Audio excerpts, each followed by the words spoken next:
nuestra literatura. Hoy vamos a hablar, como les decíamos, del carlismo. Primero vamos a tratar de trazar una panorámica sobre lo que fueron los orígenes del carlismo y sus momentos más brillantes, digámoslo así, que fueron los compendiados entre las tres guerras carlistas. María Cárcava nos introduce en el asunto. Graves problemas sucesorios azotaron a España tras la muerte del rey Fernando VII sin descendientes varones. En beneficio de su única hija Isabel, Fernando VII decidió derogar la ley sálica que impedía que las mujeres pudieran acceder al trono, apartando así de la sucesión a Carlos María Isidro, hermano del monarca, quien tras la publicación del Manifiesto de Abrantes se vio forzado a huir a Portugal. Fernando VII falleció en 1933 y su hija, menor de edad y por tanto bajo la regencia de su madre María Cristina, fue proclamada reina. Pronto los partidarios del príncipe Carlos, llamados carlistas y defensores de la monarquía tradicional, se sublevaron en varias provincias españolas contra los partidarios de Isabel, conocidos como isabelinos, defensores de una monarquía de corte liberal en detrimento de los fueros y propulsores del debilitamiento del poder de la Iglesia. Estalló pues la primera guerra carlista, también conocida como Guerra de los 7 años. El ejército carlista fue liderado exitosamente en este periodo por el general guipuzcoano Tomás de Zumalacárregui, quien sin embargo no pudo evitar las escisiones en el seno de su bando. A los isabelinos les sucedió lo mismo y los liberales se bifurcaron en moderados y radicales. Divisiones internas que hicieron que la guerra frenase las pretensiones de los contendientes hasta la muerte en junio de 1835 de Zumalacárregui durante el sitio de Bilbao. El avance carlista se vio aplacado entonces por las maniobras del general liberal Espartero. 3 años después, el mismo Espartero protagonizaría junto con Maroto, general en jefe carlista, el abrazo de Vergara, por el que cesaban las hostilidades con excepción de Cataluña, aunque no cesarían en su totalidad hasta 1840, momento en que los carlistas, con Cabrera al mando, fuesen reducidos. En 1846 se produjo el estallido en Solsona de la Segunda Guerra Carlista o Guerra de los Madrugadores, denominada así porque era el inicio de la jornada cuando las partidas carlistas maniobraban. Fue la más breve de las guerras carlistas y para los expertos la de menor importancia. Tuvo a Cataluña como escenario principal y se suele decir que el detonante del conflicto en esta ocasión fue que el aspirante al trono carlista Carlos VI, conde de Montemolín, hijo de Carlos María Isidro, vio frustrado su intento de contraer matrimonio con su prima Isabel II, que terminó casándose con Francisco de Asís de Borbón, duque de Cádiz. El conflicto se resolvió de forma favorable para las tropas isabelinas en 3 años, precipitándose con la huida y posterior detención en Francia del general Cabrera. Varias fueron hasta 1872 las décadas de paz aparente hasta el estallido de la Tercera Guerra Carlista, que se inició como consecuencia del desagrado que produjo en los carlistas el acceso al trono de Amadeo I de Saboya, quien terminaría por renunciar al mismo en 1873, dejando así a España a merced durante 11 meses del caótico gobierno de la Primera República, que finalizó con el golpe de Estado del general Pavía en enero de 1874. Tras este incidente dio comienzo el periodo conocido como la Restauración Borbónica, con el acceso al trono de Alfonso XII. El conflicto concluyó finalmente con la toma de Estella, capital carlista, y la huida a Francia del pretendiente Carlos VII. Sobre el telón de fondo del agitado siglo XIX español, preguntamos esta tarde a nuestros invitados quiénes eran exactamente los carlistas. ¿Eran simplemente partidarios de otra línea dinástica? ¿Cuáles eran los postulados que defendían? ¿Cómo juzgar el saldo de las 3 guerras carlistas? Bueno, son muchas preguntas las que nos lanza María después de esta panorámica. Y como la veteranía es un grado, pues vamos a preguntarle en primer lugar a Miguel. Miguel, si tuviésemos que caracterizar la causa carlista ante nuestros espectadores, para que entiendan lo que ocurra, sobre el telón de fondo de los hechos históricos, por supuesto, pero quizá el sentido de este programa no sea tanto el menudeo de los detalles históricos, que indudablemente van a salir, sino que la gente entienda exactamente qué es esto del carlismo, ¿no? ¿Cómo podríamos conseguir que entiendan un poco la causa carlista en este momento histórico concreto? Vamos a ver, uno de mis maestros más queridos, que es el profesor Francisco Elías de Tejada, tiene la caracterización esquemática, pero probablemente más acertada de esta cuestión, cuando dice, en una obra de conjunto, sintética, una especie de catecismo, poco pretencioso, pero bastante profundo, en el que dice que el carlismo son tres cosas. Es una bandera dinástica, es decir, es un legitimismo que surge de resultas de lo que se entiende que es una usurpación en un momento histórico determinado, en el que se produce una bifurcación en el interior de la Casa Real Española, que en segundo lugar es la continuidad de lo que él llama las Españas en plural, es decir, la continuidad de la monarquía hispánica, y que en tercer lugar encarna en una doctrina que se va desarrollando, que al principio es más una vivencia de esa vieja monarquía y que con el paso del tiempo se va concretando en un corpus doctrinal más depurado, que es lo que se va a llamar, andando el tiempo, el tradicionalismo. O sea, una bandera dinástica que sirve, tú lo has dicho antes en la presentación, de banderín de enganche, de una continuidad venerable, que es las ideas centrales de lo que ha sido España durante los siglos grandes de su historia, y que después de este periodo, a lo largo de este periodo convulso que es el siglo XIX, se va concretando en un pensamiento político que se opone al liberalismo, pero que se opone al liberalismo no primariamente, sino que se opone al liberalismo porque primariamente sostiene unas tesis que son las de la tradición católica española. Claro, hecha esta presentación en tres niveles, un nivel histórico-monárquico, un nivel de continuidad esencial y un nivel de doctrina política, hay que decir que el contexto en el que se produce esto es el de la crisis del antiguo régimen y el del surgimiento de las revoluciones liberales.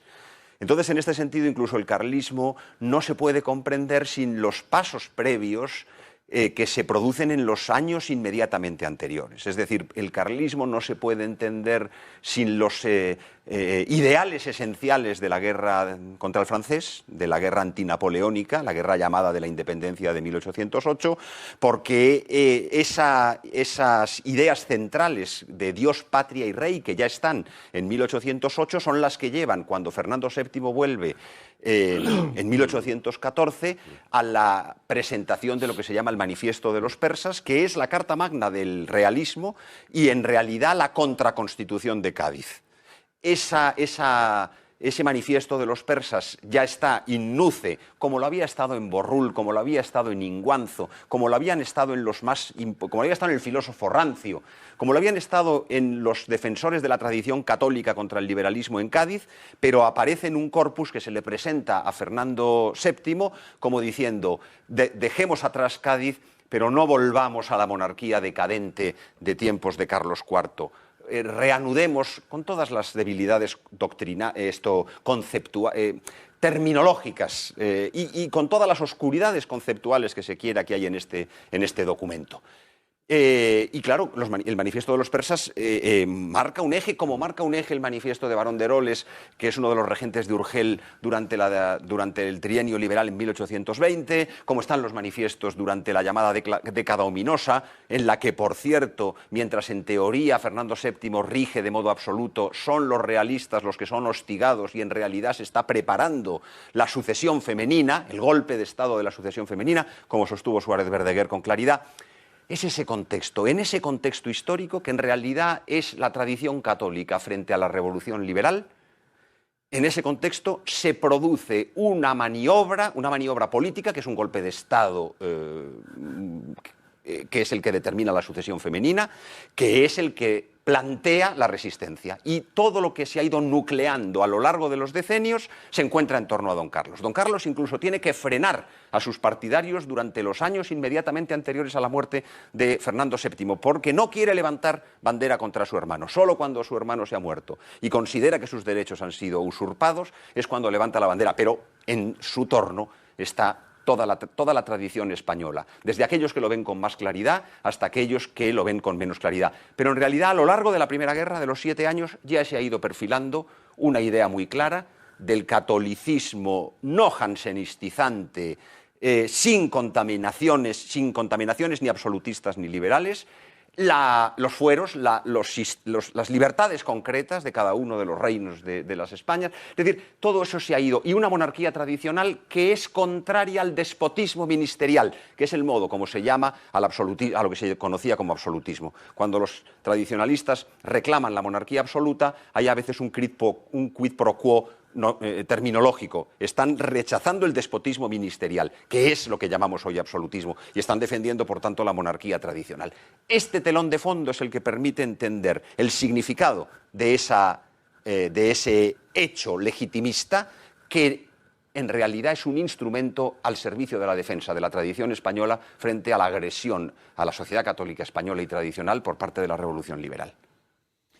Alfonso. Y por tanto, esto, como comprenderás, querido Juan Manuel, tiene unas coordenadas históricas, pero excede con mucho en la historia. Porque si no, el carlismo hubiera muerto en 1840, hubiera podido sobrevivir en un pequeño cenáculo algunos decenios después, pero es que hubiese sido imposible su continuidad venerable y hubiese sido imposible que en 1936 se hubiera producido ese fenómeno maravilloso de los tercios de requetés navarros, y no navarros solo, sin los cuales no se puede comprender la evolución de la Guerra de España en alguno de sus sentidos.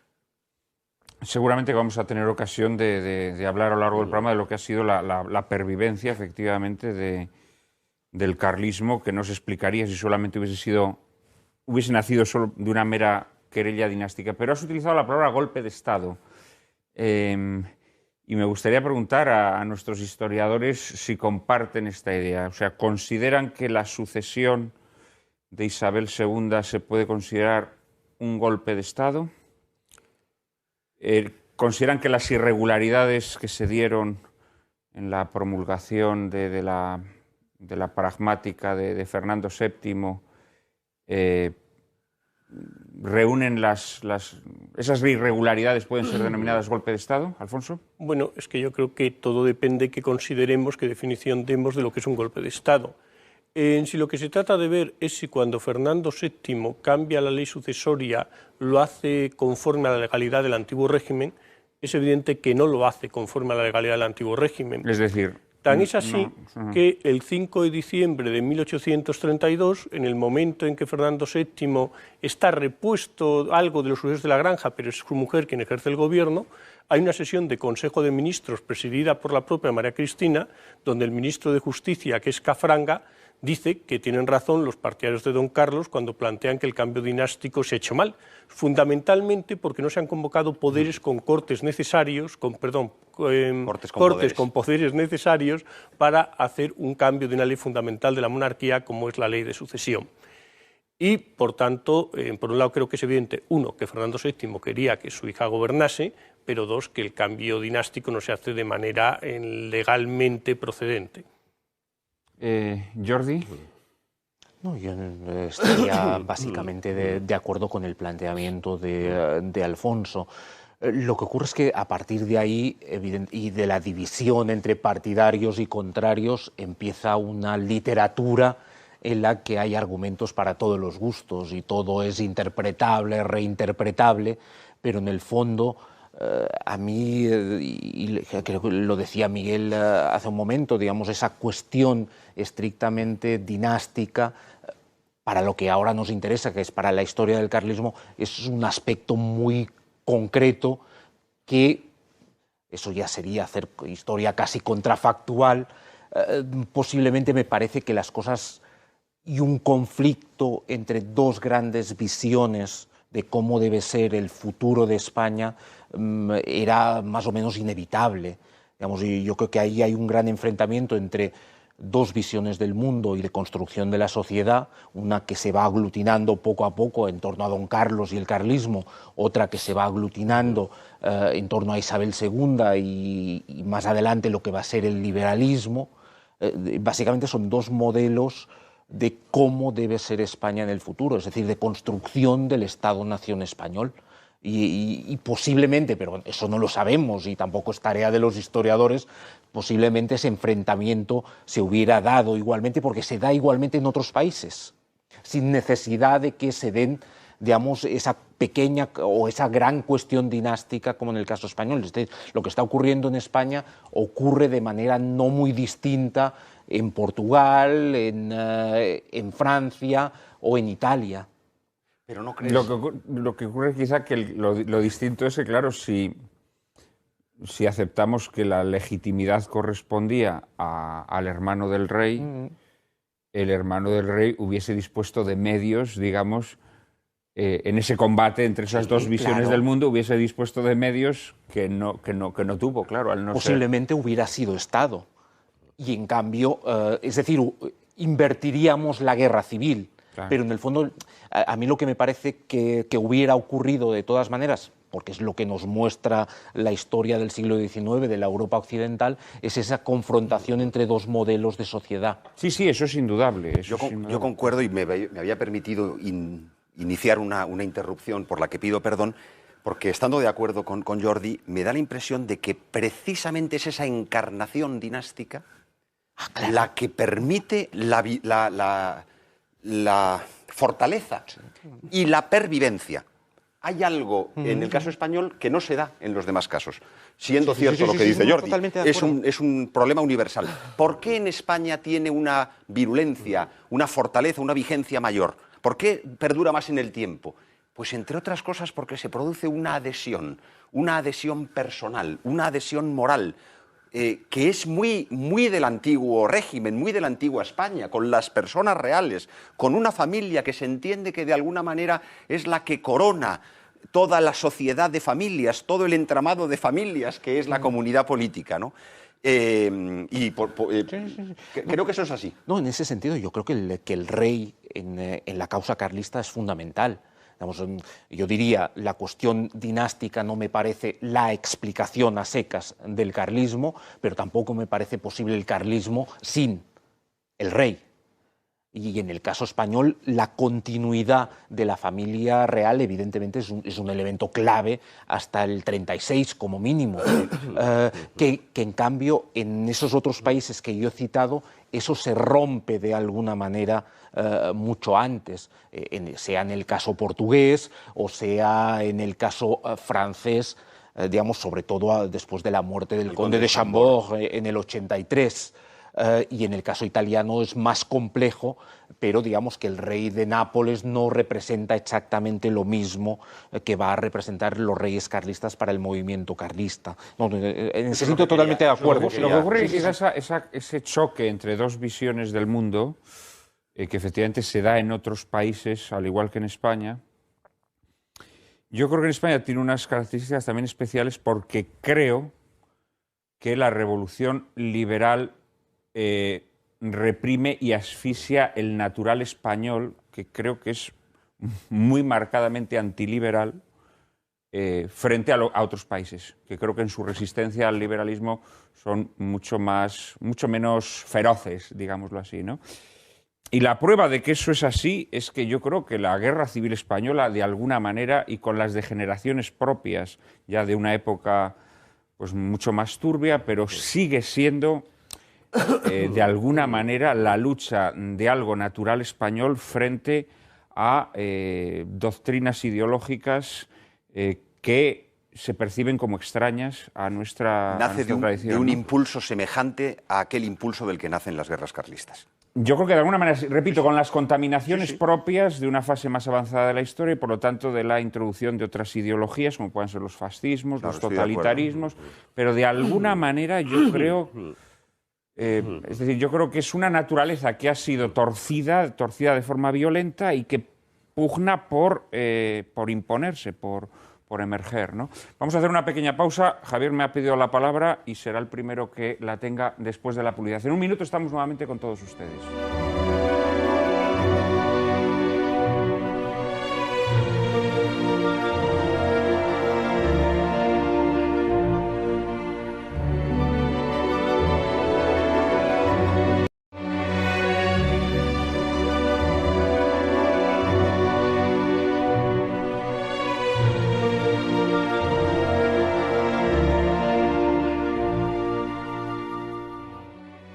buenas tardes, queridos espectadores de Lágrimas en la Lluvia. Estamos en esta tarde de domingo dedicando nuestro programa al carlismo y creo que realmente ya se están empezando a decir cosas sumamente sugestivas e interesantes, tanto desde el punto de vista histórico como político. Me había pedido la palabra Javier Barraicoa.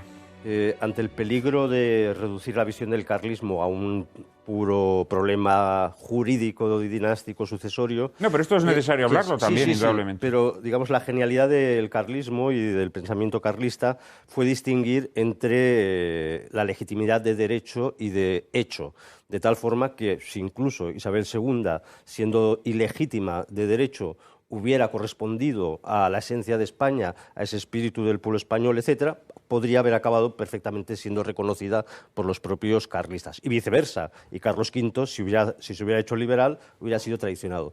Por lo tanto, el problema no es un problema solo dinástico, es esencial comprenderlo como dinástico, pero es, como decíais, dos cosmovisiones, ¿no? Donde hay una perversión en los historiadores, o cuando, mejor dicho, la historia llega a los libros de texto, donde el carlismo es el gran desconocido del siglo XIX, solo para decir que son los absolutistas. Y, esto es muy impresionante porque efectivamente hay libros de texto de bachillerato en donde se trata de mostrar una historia del siglo XIX sin el carlismo. Y es verdaderamente llamativo. Sí, sí. Pero demencial. No solo eso, sino que además la perversión viene porque se identifica el carlismo con el absolutismo. Sí, claro, claro. Barcina, a principios del siglo XX, cuando se refiere a la revolución de 1820, la revolución liberal, dice, en España hay tres partidos. Dice, uno es el Partido Liberal, que es el que ha hecho la revolución, por tanto serían los extremistas, los revolucionarios, los anticlericales. Otro, el absolutista, dice que está lleno de masones, todo lleno de masones, y luego el realista. El realista dice que al cual sigue todo el pueblo. Este pueblo realista será el que en 1920 desarrolla las guerras realistas, que es un antecedente del carlismo. Por tanto, el carlismo nada tiene que ver con ese partido absolutista lleno de masones, cuyos generales, luego curiosamente, son los generales isabelinos que combaten al carlismo. Y a partir de ahí es donde se crea esa trampa, digamos, a mi entender intelectual, de una modernidad que tiene una izquierda, a veces más revolucionaria, más liberal, menos liberal, y una derecha más o menos conservadora, que a lo largo de todo el siglo XIX pues va intentando transmutar y cambiar y, digamos, adaptarse para digamos, reabsorber el carlismo y llevarlo a esa dialéctica de derecha e izquierda. Y el carlismo, digamos, frente a otros movimientos contrarrevolucionarios, pues tiene la excepcionalidad de una resistencia y de una identidad tan potente que durante todo un siglo, digamos, no entra en ese juego como en otros movimientos sí entraron. Entonces yo creo que es fundamental. Luego sí entró, también entró un poquito en ese juego, yo creo, el carlismo. Bueno, sí, pero digamos ya en cuestiones político-coyunturales, pero digamos más avanzadas. Sí, más avanzadas, claro, lógicamente, porque mantener una identidad tan potente durante tanto tiempo, digamos, los movimientos políticos es difícil. Lo triste es que cuando no la mantiene, yo creo que no la mantiene por un plato de lentejas, es triste, ¿no? Porque después de esa lucha heroica, pues todas las desvirtuaciones que sufre posteriormente, luego tendremos ocasión de analizarlo, no dejan de producir melancolía, ¿no? Me han pedido la palabra todos los invitados. Empezamos por Alfonso Bollón de Mendoza.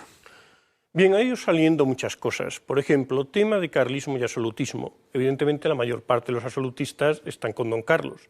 Sí quería remarcar que no todos. A veces se simplifica demasiado diciendo que los isabelinos son los liberales y los carlistas son los absolutistas. Pues bien, hay algunos absolutistas que están con Isabel II y que al principio de la Primera Guerra Carlista son determinantes para el triunfo de Isabel II. Pienso, por ejemplo, en Gerard Sarsfield, que es el que aplasta la sublevación carlista en noviembre del 33 en Navarra y Vascongadas, que era el antiguo jefe de los realistas navarros en el trienio liberal. Pienso, por ejemplo, en el general Quesada, que es otro de los que combate contra los carlistas en los primeros días y era capitán general de Castilla la Vieja, hace un manifiesto diciendo que él como católico solo puede ser absolutista y solo puede estar al lado de la reina, etcétera. Por lo tanto, y luego le asesinan a los liberales el 36 en Madrid, ponen un tenderete en la Puerta del Sol donde venden su carne. Pero es un episodio que cuesta borro en la Biblia en España. Pero lo que quiero decir es cuidado. Al principio hay una serie de gentes que por lealtad a Fernando VII, el rey absoluto que ha dicho la reina es mi hija, están, digamos que en detrimento quizá de sus propias ideas, apoyando a Isabel II, que rápidamente son desbordados por los liberales, es verdad, y que por lo tanto al final es cierto que la causa isabelina se identifica con la causa liberal, pero no siempre fue así. Donoso Cortés, por ejemplo, en su Historia de la Regencia, yo creo que recoge esto bastante bien cuando plantea que los liberales eran poquitos y audaces, los monárquicos que él llama, los, digamos, absolutistas isabelinos, eran muchos pero menos operativos, y luego los carlistas, que eran muy numerosos. De los carlistas, aparte de señalar eso, que en esos puede haber facciones renovadoras, pero también las hay claramente absolutistas, creo que lo que merece la pena destacar es su extraordinaria fuerza comparado con otros movimientos contrarrevolucionarios europeos. Hoy en día, cuando la gente oye hablar del carlismo, piensa pues, en 4 partidas sueltas, en Navarra, Vascongadas, quien sepa ya para nota, pues algo que hubo en el Maestrazgo y se vincula a Cabrera, pero no se da mayor importancia. Pues bien, lo cierto es que cuando se estudia militarmente la Primera Guerra Carlista, nos encontramos que el ejército isabelino tiene que poner sobre las armas algo así como 500.000 de hombres para luchar contra los carlistas, eso en una España que está más o menos en torno a los 12 millones de habitantes, que las tropas que hay sobre las armas en momentos dados, que son más de 200.000 hombres, son mayores a cualquiera de los ejércitos que España pone en pie para luchar contra Napoleón en la Guerra de Independencia, es decir, que el esfuerzo bélico es impresionante, teniendo en cuenta además que hay otro ejército enfrente que alinea 70.000 o 80.000 soldados, que es el ejército de Don Carlos. Es además la Primera Guerra Carlista una guerra muy especial, donde las guerrillas llegan a ser, digamos, tan potentes que en 3 sitios de España esas guerrillas llegan a configurar ejércitos. En la Guerra de Independencia, las guerrillas que llegan a llamarse guerrillas regimentadas, en buena parte subsisten gracias, o se regimentan gracias al apoyo de fuerzas de ejército regular. Aquí no. Hay fuerzas que tras el fracaso inicial de la Revolución del 33 logran crear un ejército partiendo de la nada gracias a una serie de líderes como puede ser Cabrera, como puede ser Zumalacárregui, la gran organización después del Ejército de Cataluña con el Conde de España, que es un caso un poco aparte, pero llamar la atención de esa gran fuerza militar y que cuando el carlismo es derrotado no lo es por la fuerza de las armas, sino lo es como consecuencia del Convenio de Vergara, por el que dentro de las disensiones internas que ven el bando carlista, como también las había en el bando isabelino, pues el general que está al frente, el ejército carlista del norte, entrega la mitad de sus tropas y a partir de ahí ya digamos que la guerra no es continuable. Pero sí quiero hacer hincapié en esto, por ejemplo, número de muertos. En la guerra carlista hay un total de 66.159. En la primera. En la primera. Hay 66.159 muertos en el ejército isabelino, que es la única cifra que conocemos con exactitud por la estadística del ejército isabelino. Son más de los muertos del ejército nacional o los muertos del ejército republicano en la guerra del 36-39, con doble número de habitantes y con medios de matar mucho más perfeccionados. También es verdad que un tiro de rebote en la pierna te mataba, como le pasa a Zumalacárregui, que en la guerra civil española aquello no era así. Pero quiero señalar que es algo de gran importancia, o sea, que moviliza grandes contingentes de personas, que llama la atención. A veces se ha discutido si el carlismo tiene apoyo popular o no. En España, partiendo de la nada, el carlismo monta esos ejércitos y hace frente a un Estado constituido, que es el Estado isabelino. En Portugal todo el mundo dice el gran apoyo de Don Miguel, y Don Miguel, controlando el Estado, se hunde ante el desembarco pedrista, que es cierto que tiene apoyo internacional, etcétera, pero que su situación de partida era mucho más sólida.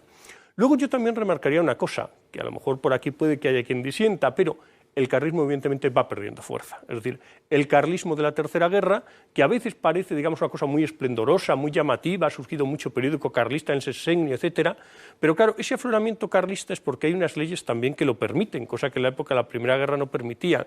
O sea, yo creo que la historia del carlismo, a partir de 1833, es una historia es una historia en que va perdiendo fuerza, pero tiene unos repuntes debidos a la situación de España. O sea, el carlismo, que en 1868 estaba en las últimas, con un rey que no quería saber nada de los carlistas, etcétera, etcétera, como consecuencia de esa crisis, surgió un Carlos VII, el carlismo se vuelve a poner en armas y vuelve a tener una presencia importante, diputados, etcétera. Después de la Tercera Guerra, aunque sigue habiendo una organización carlista en la Restauración, eso va bajando también con algún periodo, y en 1931, como consecuencia de la República, el carlismo vuelve a subir, pero que yo diferencio mucho entre la importancia del carlismo en cada época. Es decir, yo creo que en 1833 estamos ante un carlismo mayoritario, estamos ante una sociedad que en buena forma defiende su forma de vida y sus creencias. En 1868 ya defiendes, por así decirlo, un poco aquello que recuerdas, y en 1931 recuerdes sobre todo aquello que ha sido producto de la tradición dentro de las casas que se ha mantenido a lo largo de las décadas. Miguel, Pues, ¿estás de acuerdo o no? Si Alfonso pensaba que el que iba a estar en desacuerdo era yo, se confunde, porque me parece muy razonable todo lo que ha dicho. Siempre todo es susceptible de acentuarse de una manera diferente y es lo que voy a procurar hacer a continuación de modo breve. En primer lugar, me parece extraordinariamente importante la explicación del carlismo inicial. Creo que distinguir el carlismo del absolutismo, esto es una explicación... Quizá para nuestros espectadores sería importante que dijerais a qué llamáis absolutismo. Claro, porque mucha gente la idea que tiene del absolutismo es falsa y además, de forma tendenciosa, han procurado que confunda efectivamente absolutismo con carlismo. ¿Qué entendemos por absolutismo? Es a lo que iba a referirme. Es decir, se suele utilizar como categoría del absolutismo, que es una categoría que no se corresponde con los usos lingüísticos de la época, donde se hablaba, si acaso, de la monarquía absoluta, pero no del absolutismo monárquico, que es una categorización ideológica, que en realidad es la categorización ideológica propia, en realidad, del Estado moderno, es decir, del Estado que nace contra la cristiandad, sobre todo formalizado después de la Paz de Westfalia de 1648, y que, sobre todo, tiene un repunte con lo que llamamos el despotismo ilustrado. De tal manera que el Estado absolutista, de alguna manera, es un Estado anticatólico. Es un Estado que tiene elementos doctrinalmente anticatólicos, que se concretan en ocasiones en tendencias anticatólicas, a través fundamentalmente de las tendencias jansenistizantes y de las tendencias regalistas, que son crecientes en la monarquía borbónica, pero que sobre todo son muy evidentes en el reinado de Carlos III y en el reinado de Carlos IV. Que hay algo de acarreo en quienes defienden el carlismo de todas esas cosas, sí, porque al principio lo que no hay es una gran elaboración doctrinal.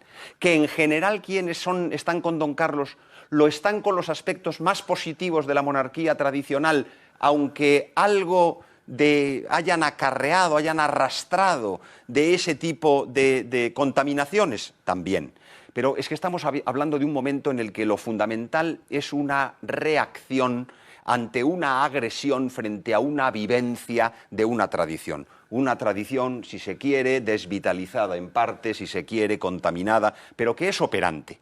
Entonces, eso explica ciertas tomas de posición, pero que en general el carlismo muy pronto va adquiriendo la imagen de lo renovador frente a lo conservador, según las categorías historiográficas de Suárez Verdaguer, que han sido muy discutidas, pero que a mí me parecen extraordinariamente positivas a la hora de describir.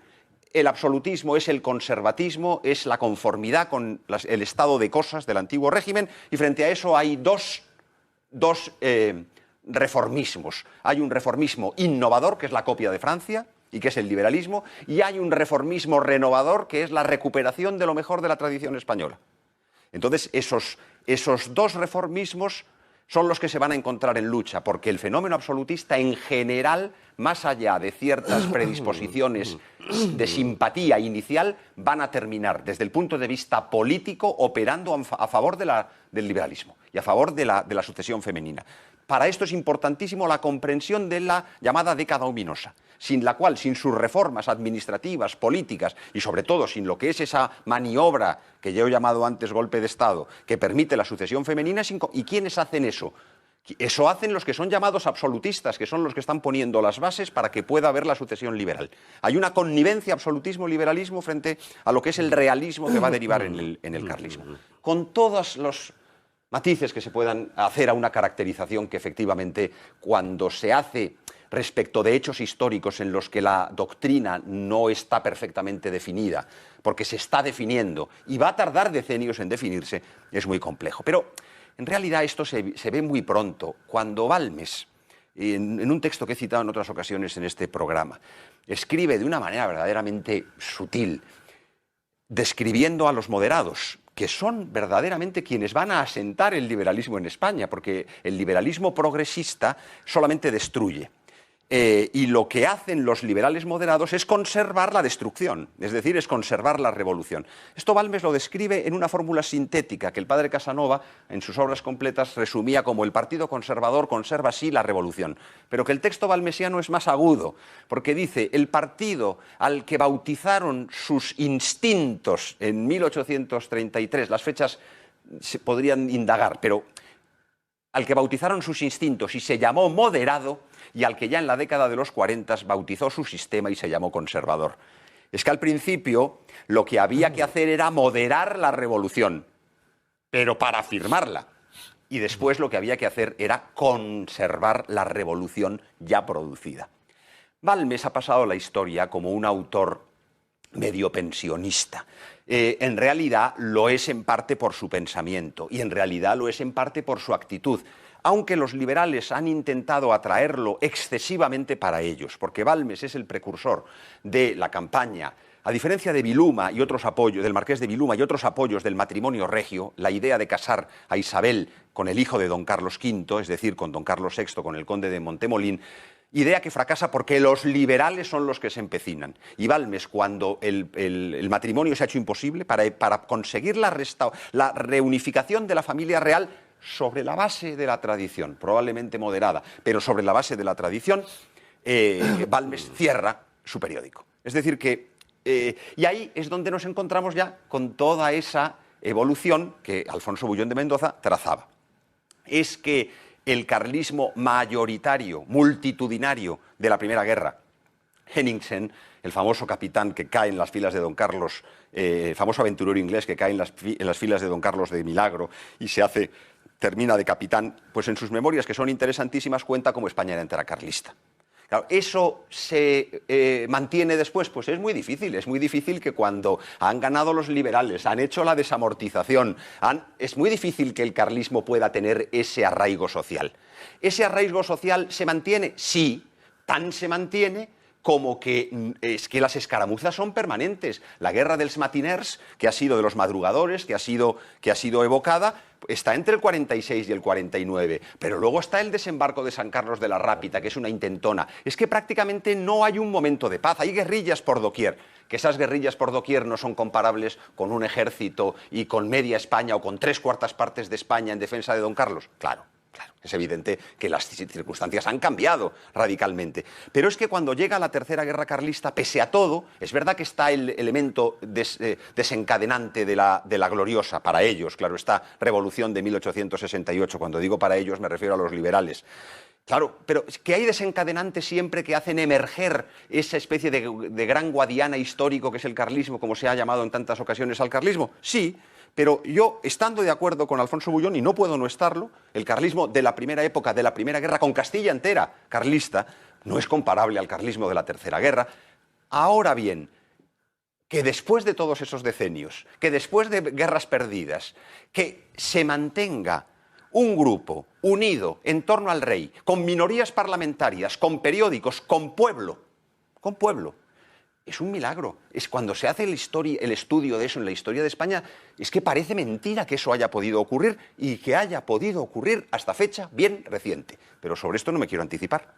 A lo mejor, fíjate, yo a veces he pensado que la causa carlista en realidad se perdió en la guerra de sucesión, porque yo creo que de alguna manera el absolutismo, que yo creo que es contrario a la tradición de la monarquía española, es entonces cuando se introduce. Nuestros amigos catalanes te van a poder responder esto espléndidamente. O sea, de alguna manera yo creo que la entrada de los Borbones es la que de alguna manera introduce el absolutismo, porque claro, quien introduce el absolutismo en el seno de la Europa católica, yo creo que son los Borbones en Francia. Y de alguna manera eso pasa a España. Y yo creo que ahí es donde se produce la quiebra con la tradición política española. Esa es la tesis de Menéndez Pelayo, que para mí es forzada, aunque no diga que no tenga elementos. Yo no la veo tan forzada, Miguel, pero bueno, yo no soy aquí quien tiene que opinar, sino vosotros, perdón. Sí. Jordi. Yo antes de entrar en esa cuestión quería que luego podemos no, que también quizá comentarlo. No sea el tema. Lo que pasa es que a mí se me ocurre que ahí ya pasa algo. Nos lleva Ahí ya muy está lejos, pasando algo. nos lleva muy lejos, pero... Yo quería comentar 4 cosas. Las 2 primeras, un poco discrepando de algo que hemos dado por supuesto, que estamos dando demasiado por supuesto y que yo tengo dudas. Y que lo digo rápidamente porque también me parece que se puede discutir. Y las otras 2, recogiendo algunas cosas que habéis dicho, con las que estoy de acuerdo, pero intentando reformularlo de otra manera. Las que tengo dudas. Yo sigo teniendo dudas sobre que exista una tercera guerra carlista. Para mí existen 2 guerras.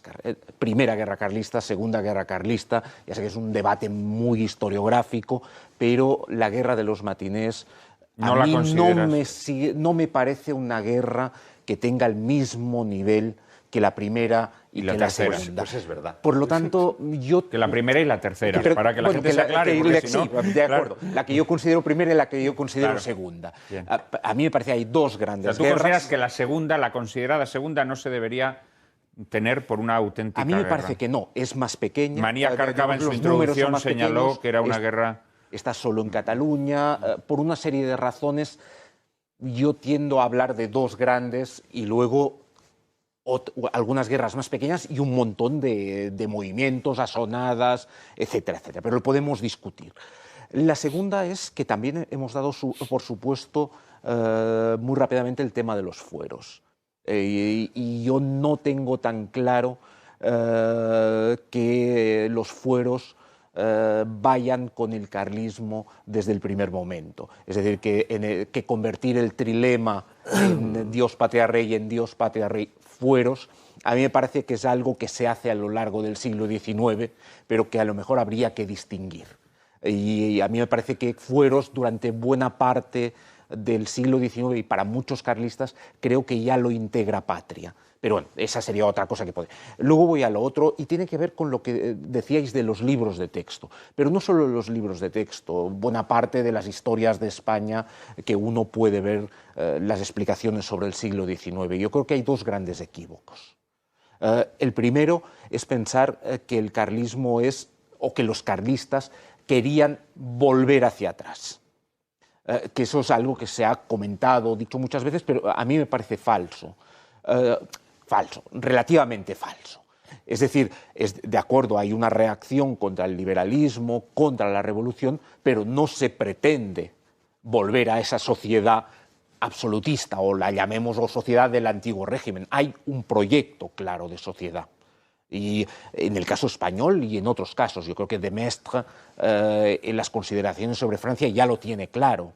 Digamos, no se puede volver atrás. De hecho, ese es el gran error de Fernando VII en las 2 restauraciones, haber creído que se puede volver a 1808. Y yo creo que esa es una caracterización del carlismo que lo hace relativamente incomprensible en el siglo XIX. Digamos, el carlismo tiene un proyecto. Los carlistas tienen un proyecto de sociedad, no simplemente volvamos hacia atrás y recuperemos lo que está atrás. No, hay un proyecto que tiene que ver con lo que comentaba Miguel, con toda esa tradición, con lo que se ha reelaborado, con las experiencias de la Guerra de Independencia, con las experiencias de la etapa del realismo, etcétera, etcétera. Algún pensador, que ahora no recuerdo quién es, al distinguir entre la tradición y el conservadurismo, decía que el conservadurismo mantiene un caparazón inalterado y que por dentro pues, se va urdiendo la revolución, ¿no? Mientras que la tradición lo que hace es mantener un meollo intacto, pero que efectivamente luego ese meollo está rodeado de mayor capacidad de algo que va osmótica. cambiando, de algo que va cambiando. O sea que efectivamente yo creo que... Sí, Y la segunda cosa que yo creo que distorsiona totalmente en los libros la comprensión del carlismo es... Pero tampoco es un caso exclusivamente español. Yo creo que en el caso francés, digamos, también ocurre cuando se explica la historia de Francia desde la Revolución Francesa hasta la Tercera República, que es la idea de que las cosas solo podían haber sido de esa manera. Por lo tanto, se está escribiendo una historia desde nuestra posición de privilegio que sabemos cómo termina el siglo XIX. Y sabemos que el carlismo, después de la que yo considero Segunda Guerra Carlista o la Tercera, queda prácticamente desarticulado. Y claro, y de ahí deducimos que no podía haber sido de otra manera. Y por lo tanto, Por eso en los libros de texto no necesariamente debe estar el carlismo, porque es algo que, pensado de esa manera, estaba condenado al fracaso. Lo que estaba condenado al éxito era el liberalismo. Por tanto, podemos construir un siglo XIX que es el de la construcción del liberalismo prácticamente con pequeñitas oposiciones, pero en cambio eso traiciona totalmente lo que es el siglo XIX y traiciona sobre todo lo que era el siglo XIX para las personas que vivían en el siglo XIX, que evidentemente no saben ni que eso va a ser lo que va a ganar y evidentemente pueden mantener durante mucho tiempo la idea, las esperanzas, lo que sea, también de que ganen otros. Digamos, todo es posible en el siglo XIX y sobre todo en la Primera Guerra. Yo sigo sin saber que eso vaya a ganar.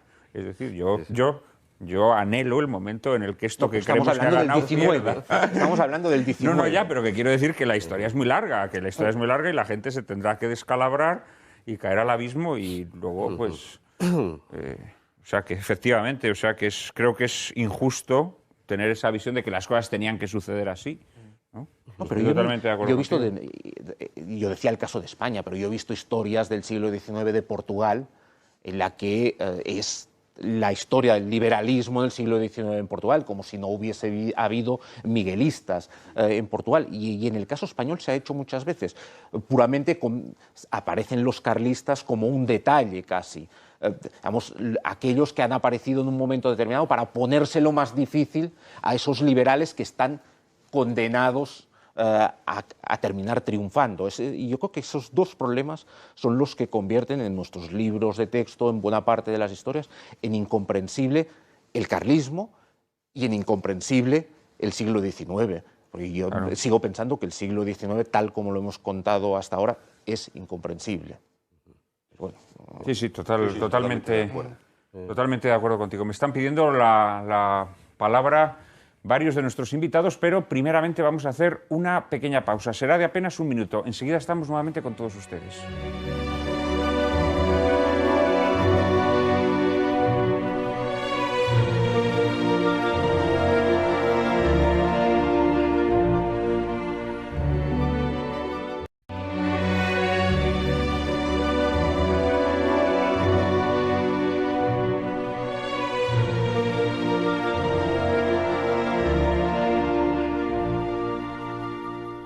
Muy buenas tardes, queridos espectadores de Lágrimas en la Lluvia. Estamos en esta tarde de domingo dedicando nuestro programa al carlismo. Creo que ya se han tocado temas sumamente interesantes para hacer más comprensible nuestra historia del siglo XIX y estoy seguro que las intervenciones de nuestros invitados que vengan en estos dos bloques que todavía nos restan contribuirán a aclarar todavía más sus ideas sobre la España de los siglos XIX y XX. Me había pedido la palabra Javier Barraicoa. Sí, yo un poco por también diferir la tesis de Alfonso. En cierta medida tienes razón y en cierta medida pues variaré, y frente a Jordi Canal pues también voy a hacer una pequeña objeción. Yo creo que querer reducir el carlismo a las guerras carlistas sería no entender nada, ¿no? Porque, como bien has comentado antes, si no entendemos un antecedente clarísimo y una tradición que historiadores como Rovira y Virgili, republicanos, federalistas, llegan a decir que 1714 hila no con el catalanismo, sino con los carlistas de la montaña, significa que hay como una hilación en un espíritu de una tradición que es real, no es el hombre abstracto de la modernidad, son hombres concretos, familias concretas, donde vas viendo cómo no se entendería el carlismo sin la guerra grande, en 1793-1795, durante la cual todo el pueblo catalán en armas se levanta voluntariamente contra la Revolución Francesa, invade Francia para recuperar el Rosellón, al grito de ¡Viva España!, con banderas españolas.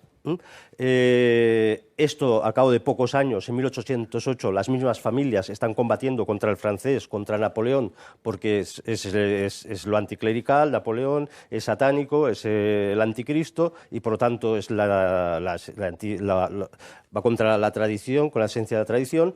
Al cabo de pocos años, en 1820, las mismas familias carlistas son realistas, son los realistas que están contra el trío liberal. Hay otra guerra que nunca se tiene en cuenta, que es la dels malcontents o agraviados, que es una guerra en Cataluña, porque se levantan en armas porque creen que Calomarde está influyendo demasiado en Fernando VII y por tanto la revolución está desvirtuando la monarquía, y todo el pueblo catalán, bueno, una parte del pueblo catalán, se levanta en armas y monta otra guerra, que es un antecedente carlista. Y el lema es queremos que vuelva a la Inquisición y no a la policía, porque querían ya poner los sistemas policiales modernos y entonces... Qué sabios eran. Qué sabios eran, ¿no? Y volver la Inquisición y la policía, por favor. Claro, porque si hay un orden moral, pues no hace falta la policía, ¿no? Luego viene la Primera Guerra Carlista, o que se ha denominado Primera Guerra Carlista, 1833. La guerra de los matinés o de los madrugadores es una guerra propiamente catalana, como se ha dicho. En todas las guerras carlistas en Cataluña siempre duraba un año más. Era así. Y entonces ha sido interpretada, y creo que bien, como un decir, hay una sociedad que todavía el Estado liberal no ha podido vencer. Nos habéis vencido con las armas, pero ahora nos levantamos. Y nos levantamos en armas y estamos 2 años controlando el campo catalán. Y luego vendrá la que se ha denominado Tercera Guerra Carlista. Por medio está la Guerra del Triestany, 1855, durante una familia, una saga carlista, pues ella sola dice, vamos a montar una guerra contra el gobierno liberal de Madrid, intenta levantar a la población, y hasta 1901 pues quedan alzamientos en Cataluña, pues en el Maresma. O sea que, y si encima esto lo hilamos con el tercio de Requetés de Nuestra Señora de Montserrat, donde carlistas catalanes en el bando nacional que no sabían hablar castellano morían gritando Visca España, pues te da una hilación de casi 2 siglos de una tradición viva que se ha mantenido, que se ha continuado. Es cierto que a la baja, pero a la baja, ¿por qué? Porque precisamente la revolución disfrazada de moderantismo, pues recordemos la Unión Católica de Pidal, todas esas estrategias para conseguir que las masas carlistas y las masas integristas pues se fueran, digamos, integrando en la Restauración, pues eso va dinamitando el carlismo. Y un fenómeno, que ahora entro aquí y ya abro ya la espita del debate total, es el papel del nacionalismo. Yo interpreto el nacionalismo que hace profundo daño en las zonas carlistas, debilita totalmente las zonas carlistas, sobre todo en Vascongadas y Cataluña, porque es la estrategia del liberalismo para conseguir lo que no han conseguido en el campo de batalla. Esto es, convencer a los carlistas de que, siendo conservadores, católicos y tradicionales catalanistas, pues entonces harán una forma de política ya más moderna y por tanto ya no serán los carlistas, pues los trabucairas, los trogloditas, ¿no? Y eso va debilitando el carlismo, y evidentemente hay un revifar, hay una fuerza con la Segunda República, esto es evidente, por reacción, igual que contra la Primera República, pero también no podríamos entender la debacle del carlismo sin una debacle espiritual también en España, esto es evidente, ¿no?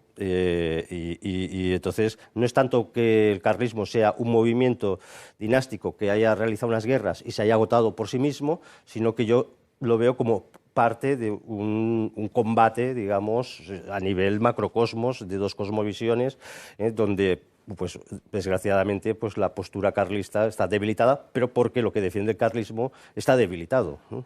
Me ha gustado tu visión, me ha gustado además que anticipes, porque de alguna manera te apuntas un poco a mi tesis desde otro enfoque distinto, pero te apuntas a mi tesis, y me ha parecido muy interesante la observación que haces sobre el nacionalismo, que María va a introducir en el segundo tema y que quizá pues lo podamos discutir un poquito más en ese momento, pero creo que has dado con la clave, ¿no?, de cómo de alguna manera el nacionalismo se aprovecha y al mismo tiempo pervierte los viveros carlistas, ¿no?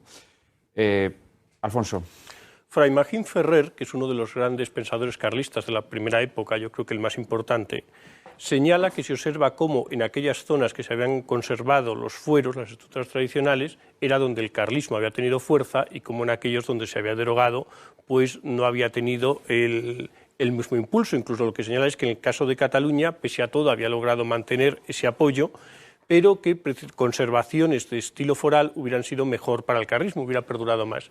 Pero aunque es indudable la defensa del sistema foral de la España tradicional en un Fray Magín Ferrer, aunque es también indudable que las familias que son austriacistas durante la guerra carlista, por lo menos en la nobleza, luego son las mismas familias nobles catalanas que son partidarias de don Carlos, Aunque, por ejemplo, que es curiosísimo, el padre Zorrilla, que era un juez de Fernando VII, absolutista, que luego está con Don Carlos, escribe en un libro que lega Zorrilla, un manuscrito, que le lega como toda herencia, lógico, se había sido carlista, un manuscrito en que da la conclusión que es que la desgracia de España habían sido los Borbones, que lo que tenía que España era tener una monarquía Habsburgo.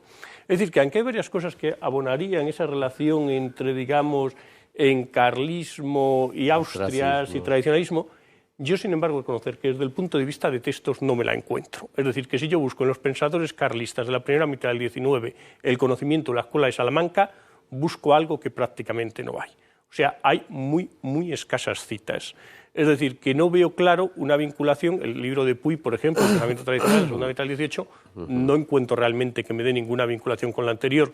Yo creo que sí, como plantea Menéndez Pelayo, el siglo XVIII supone una ruptura muy fuerte y que, por lo tanto, veo que puede haber algún elemento, alguien que lo tal, pero no. En su día hice un cuadro viendo, sí que se veía, es que en el carlismo había un sector que era más ilustrado y un sector que era más tradicionalista, pero cuidado, no pensemos que el sector más tradicionalista era más fuerte que el más ilustrado ideológicamente. Pero bueno, eso nos metería en temas, digamos, de discutir mucho, pero que sí quiero hacer hincapié que no es tan clara esa continuidad sin más, ¿sí?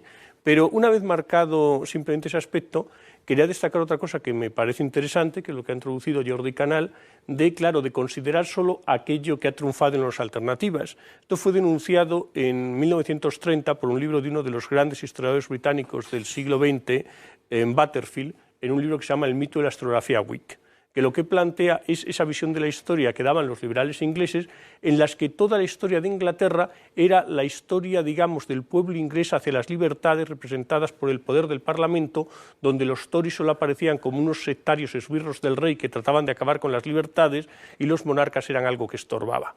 Entonces, bueno, eso es algo que es relativamente frecuente, el presentar una determinada concepción del mundo que nos lleva hacia un determinado presente, o si fuéramos historiadores más modernos, curiosamente, a un Carr, en lo que nos llevaría era a que lo importante, en su libro que es la historia, lo importante del historiador es captar hacia dónde va la historia del futuro. Claro, él parece que captaba que la historia del futuro iba hacia el triunfo del modelo soviético, con lo cual pues tiene un pequeño problema y se moría a tiempo de no verlo.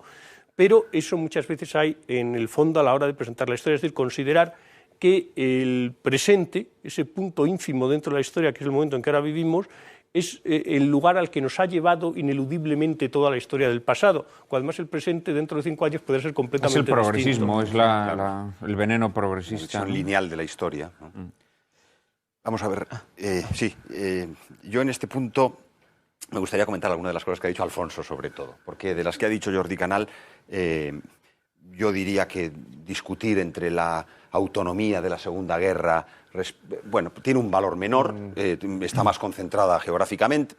Yo no le daría mucha importancia. Yo creo que es útil conservar la terminología y la denominación tradicional de las guerras porque permite demostrar de una manera más clara la continuidad. Esa continuidad a la que ha hecho referencia Javier Barraicoa, que yo modestamente también he expresado y que Javier muy acertadamente, desde el punto de vista catalán, que conoce mejor, claro está, se ha extendido a algunas singularidades propias como la Guerra Gran, antijacobina, e incluso a la guerra de sucesión.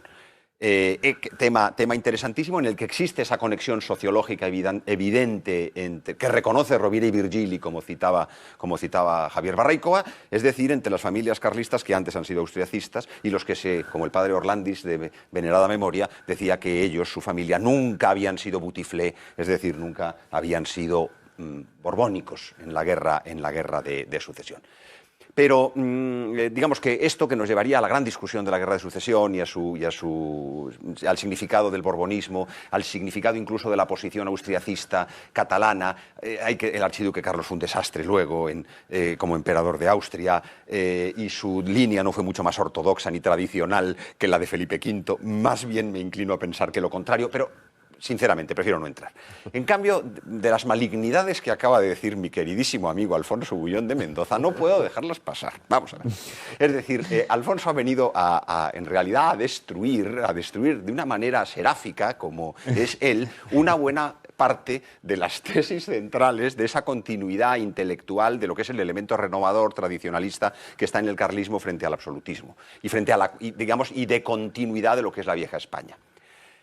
En la España del 18, que había habido una decadencia de la escolástica es evidente, pero es que la decadencia de la escolástica española del 18 no es comparable con la decadencia de la escolástica de Francia, donde no es que hubiera decadencia, es que había desaparecido. Por eso de Mestre o de Bonal, cuando escriben como apologetas contrarrevolucionarios contra la Revolución Francesa, tienen que inventarse lo que pueden, y por eso todos sus errores doctrinales, por eso el fideísmo, por eso el ontologismo, por eso el irracionalismo, por eso el tradicionalismo filosófico, por eso todos los errores conceptuales. Los españoles del periodo no son así, y basta leer a Menéndez Pelayo para ver a cuáles son los apologetas anti-ilustrados que son Menéndez Pelayo los trata mal, porque dice que son garbanceros en su modo de escribir, porque no escriben bien, porque... Bien, de acuerdo, admitamos que el propio filósofo rancio, pero cuando uno se aproxima al filósofo rancio, el filósofo rancio está lleno de sabiduría escolástica, de tradición metafísica y política española que enlaza con la vieja tradición española. Y el propio Magín Ferrer no está ajeno a esto. Que luego hay otros autores que no tienen esa formación tan profunda, pues es cierto, pero hay otros que cuando hacen la interpretación sociológica de los acontecimientos, por citar un autor del que se ocupó nuestro viejo amigo, que en paz descanse, Francisco Canals, y que había descubierto en realidad Melchor Ferrer en su magna historia del tradicionalismo español, como Vicente Pou, profesor de Cervera y que escribe en el exilio, cuando describe está aplicando métodos que son métodos de la sabiduría tradicional. Es decir, yo sería mucho más cauto a la hora de romper la continuidad doctrinal venerable del carlismo como realismo, como movimiento renovador, no absolutista y profundamente antiliberal, pero marcadamente cristiano, con lo que es la vieja tradición intelectual española, con todas las debilidades que ha producido el discurrir del tiempo. Perdón, pero es que esto no me lo podía callar. Porque es uno de los temas que tengo a fuego, la defensa de este asunto, consciente de los matices inmensos de los que Alfonso es también consciente, ¿verdad? Digamos que a veces los acentos son... Bien, coste que lo mío puede ser no muy distinto. O sea, lo que quiero plantear es que veo muy peligroso establecerlo como una continuidad, sin más. Bueno, yo subrayaría los elementos de continuidad porque me parecen los más obvios, y me parecen que los otros son elementos menores. Pero queda el tema que ha lanzado Jordi Canal, muy interesante, sobre el carácter menor de la reivindicación foral. Bueno, vamos a ver, yo creo... el primer gran argumento es el que ha dado Alfonso Bullón, que en este punto ya me reconcilio con él, y lo dice Magín Ferrer magistralmente. Y luego lo subraya, mucho tiempo después, en el siglo XX, Elías de Tejada, de una manera sutilísima cuando habla de la lección política de Navarra y explica la singularidad del carlismo navarro. ¿Por qué, de una manera abusiva, se ha identificado el carlismo con Navarra? Digo abusiva porque Cataluña ha sido tanto o más carlista como Navarra. ¿Pero por qué esa identificación? Porque como en Navarra es el único lugar donde el fuero verdaderamente sobrevivió a través de esa operación pintoresca que es la ley paccionada de 1841, en la que los propios liberales aceptan que las Cortes españolas pacten con la Diputación Foral, una ley que es ecuoprincipal, en la que bueno, verdaderamente es una cosa espeluznante para los... De hecho, los profesores de Derecho Administrativo, cuando explican la ley paccionada de Navarra, se ponen frenéticos, porque no pueden admitir que eso sea posible. El caso de Navarra es un caso en el que la persistencia foral en sentido fuerte es de tal naturaleza que explica de una manera más clara esa continuidad carlista. En el caso catalán, lo es por reacción, por los fueros perdidos. Yo estoy convencido que la reivindicación foral, incluso doctrinalmente, lo está desde bien pronto. Desde la propia Guerra de los 7 años hay testimonios. Lo que ocurre es que en la Guerra de los 7 años, la primera guerra, todavía no hay una gran depuración doctrinal. Pero el mero hecho de que incluso no habiendo una gran depuración doctrinal, Magín Ferrer lo subraye, para mí es significativo. Es significativo de que los autores más interesantes ya ven el tema foral, lo cual refuerza la tesis renovadora frente a la tesis absolutista y refuerza en realidad la tesis de la continuidad tradicional del carlismo. Para mí es muy importante incluso el tema foral, que luego el tema foral es evidente que se va forjando. Es que todo lo que es es que el carlismo va dejando de ser una vivencia para ser una teorización. Conforme va siendo una teorización lamentablemente, porque la vivencia se va perdiendo. Y por tanto, el carácter popular, radicado, esencial, va siendo menor. Esto es una desgracia. Bueno, a cambio, por lo menos, el pensamiento se va depurando y se va aquilatando. En realidad, llegado a un cierto punto, y con esto termino, llegado a un cierto punto, en el carlismo se distinguen tres grandes líneas. Una primera línea, que es lo que se podría llamar, esto quizá sirve para finales del XIX, pero sobre todo para el XX, cuando se va agotando la rama principal de la dinastía. Cuando se va viendo que don Jaime no va a tener descendencia y que don Alfonso Carlos es un anciano. Hay una primera línea que sería el carlismo vergonzante.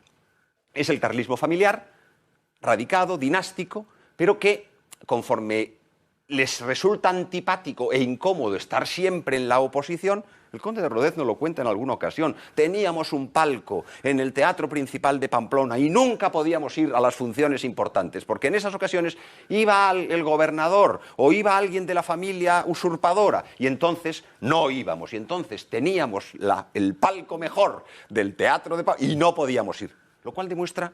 Es muy significativo desde el punto de vista psicológico. Así, claro. Es muy incómodo vivir así. Ese es el carlismo vergonzante que en cuanto puede se libera. Es decir, en cuanto se muere don Alfonso Carlos e incluso antes. Están esperando a ver si don Jaime se muere y ya reconocemos a don Alfonso, llamado XIII, y a partir de ese momento se acabó el problema. Primer asunto, el carlismo vergonzante. El segundo carlismo es el carlismo de matriz absolutamente religiosa, en la que prima tanto lo religioso, que es lo que va a dar lugar al integrismo. El integrismo es buenísimo porque es antiliberal y porque está en una esencia total con el carlismo, en una conjunción. Lo que pasa es que el integrismo de alguna manera es protodemócrata cristiano, porque conforme el clericalismo va evolucionando, es decir, conforme León XIII va cambiando las orientaciones y dice que los católicos deben ser republicanos en Francia con el ralliement y en España antes del ralliement con la cumulta, de alguna manera les siega la hierba debajo de los pies, mientras en los círculos carlistas se reza por la conversión del Papa,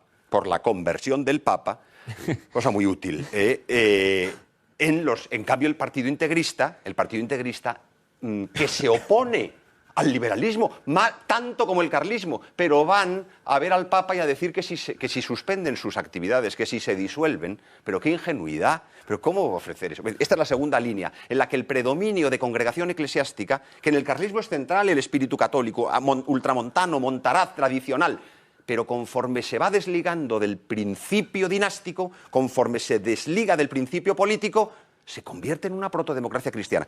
Ahí está el origen de los nacionalismos, por otra parte. Los nacionalismos vasco y catalán, a través de la vía que explicó Barraicoa y que tú complementabas muy bien, pero no viene tanto del carlismo stricto sensu como del integrismo, que es una rama del carlismo que se extiende a partir de 1888 con Nocedal. Y en tercer lugar está el carlismo más puro, en el que el principio político se mantiene siempre ligado a la afección a la persona del rey. Es decir, los principios están todos, pero también está el rey, ¿no? Entonces, bueno, pero con esto nos hemos ido yendo no solamente hacia finales del XIX, sino hacia el XX. Claro. Es que te estás anticipando un poco y Jordi Canal también ha pedido la palabra. Bueno, yo quería intervenir sobre lo de la continuidad, pero antes no me resisto a decir alguna cosa sobre el tema que yo mismo he introducido de alguna manera, el tema de los fueros. Yo lo que estaba intentando plantear, claro, es evidente que para entender el carlismo navarro, para entender el conflicto en Navarra, el tema de los fueros es fundamental, entre otras cosas porque están ahí y existen, y por lo tanto algo que es una guerra civil no puede dejar al margen los fueros. Por tanto, los fueros están en el carlismo, pero no me parece que el carlismo ponga en un primer nivel y que sea una razón de ser los fueros. Eso es lo que yo estaba intentando plantear. Es decir, si uno analiza los primeros textos que nos dejan esos carlistas, el tema de los fueros no es nunca tan importante como lo va a ser a partir del 39-40 y ya no digamos en mi segunda guerra carlista, la tercera, como decíamos, y ya no digamos a finales del siglo XIX, principios del XX, cuando hay una competencia que los nacionalistas están haciendo. Por tanto, va en crecimiento lo de los fueros. Yo puramente quería decir eso, que están ahí, es evidente, porque no puede ser de otra manera, pero fijaros que en el caso catalán, yo siempre recuerdo una proclama de Savalls en el 74, si no recuerdo mal, que desde el balcón de una casa en Olot, cuando es la capital del carlismo catalán, en la guerra, hace un discurso apelando a los fueros. Y ante la pasividad de los que le están escuchando les cuenta que son los fueros. Por lo tanto, yo creo que ahí hay algo a matizar, para decirlo de alguna manera. Digamos, los fueros están, es evidente. Lo que a mí no me parece es que los fueros sean la razón del carlismo. Lo que pasa es que a lo mejor quienes le escuchaban no sabían lo que eran los fueros porque lo vivían. O sea, ellos consideraban que su vida tenía que estar... En Cataluña ya no, me parece, en esa época. En Cataluña ya no. En Cataluña ya no. Porque habían desaparecido con la nueva planta. Sí. Ya. Lo que pasa es que lo que me parece, yo creo que la apostilla de Jordi es extraordinariamente interesante, ¿eh? Y creo que bastante certera, perdona por decir bastante solo. ¿Dónde radica, yo creo, el acento de lo que yo querría añadir, un poco críticamente, aun aceptando el origen de su observación? Es que lo que no se puede olvidar, y esto nos mete en lo que creo que va a ser el desenlace del programa, en el último bloque, ¿no? No se puede olvidar que el carlismo pertenece por su propia naturaleza al mundo antiguo. Se ha ido forjando en lucha con el nuevo, ha ido contaminándose inevitablemente con algunas categorizaciones del nuevo. Esa teorización que es purificadora, pero que también de alguna manera obliga a olvidar aspectos que eran estrictamente vivenciales, que antes se vivían sin ser racionalizados. Y por tanto era un fenómeno de unidad. Es decir, en el carlismo está todo a la vez. Está la unidad religiosa como elemento central, como columna vertebral, sin la cual no se puede comprender España. Está esa idea de la España plural, en la que el fuero está más radicado en unos sitios que en otros, pero está. Claro, cuando está el carácter popular, todo eso está en una unidad, no se puede escindir. Cuando nosotros hoy hacemos ese tipo de juicios como el que hace Jordi, y es certero, porque dices que yo no veo en primer lugar el fuero, no. Porque no está en primer lugar, porque no está ni en primero ni en segundo, porque está todo unido, porque es un modo de ver la política, de ver la realidad, previo al liberalismo, previo al racionalismo, previo a la civilización moderna. Luego, por tanto, nuestras herramientas conceptuales para aproximarnos al fenómeno del carlismo a partir de esa perspectiva, naturalmente está condenado al fracaso. Solo cuando lo vemos como un elemento unitario, estamos en condiciones verdaderamente de darnos cuenta de que con acentos distintos, con unos elementos que en un momento tienen más fuerza que en otros, pero que forman parte de una unidad. Muy brevemente os pido, porque tenemos ya que ir cerrando. Me has dejado medio argumento, pero bueno. No. Alfonso. Perdón. No, me había quedado que había comentado que diría dos cosas, pero no. Que querías decir otra. Sí, bien, puramente pues muy rápido sobre el tema. Luego podemos seguir discutiendo sobre el tema de la continuidad. Yo ahí me temo que estoy más de acuerdo con lo que planteaba Alfonso. Pero a lo mejor ahora habéis centrado mucho el tema en lo doctrinario, para decirlo de alguna manera, la continuidad de las ideas. Yo iba más bien, es cierto que la historia es continuidad, es evolución, pero también es ruptura. Y por lo tanto yo esa larga evolución que hacéis desde 1714 hasta hoy, o hasta como mínimo a finales del XIX, a mí me parece que hay momentos de ruptura tan importantes que de alguna manera invalidan o como mínimo matizan muchísimo el argumento de la continuidad. ¿Cuáles? Yo creo que el momento que va desde la Revolución Francesa, por lo tanto, y como reacción, la Guerra de la Convención que habéis citado, yo la enmarcaría en esa reacción ya contra la Revolución Francesa, y la Guerra de la Independencia. Yo creo que ahí hay una ruptura. Y en ese sentido a mí me parece que lo que ocurre a partir de 1808, para tomar una fecha determinada, es realmente ahí empieza algo. ¿Que hay cosas de antes? Evidentemente, siempre hay cosas de antes, pero estamos ante la construcción de un nuevo mundo. Y por lo tanto, yo no acabo de ver esa continuidad que iría de 1714 hasta 1901, para decirlo de alguna manera. A mí me parece que hay momentos. Y en ese sentido, a mí el momento 1808-1876 me parece un momento especial. Totalmente de acuerdo, porque lo contrario es negar el carácter central en la historia contemporánea de la Revolución Francesa.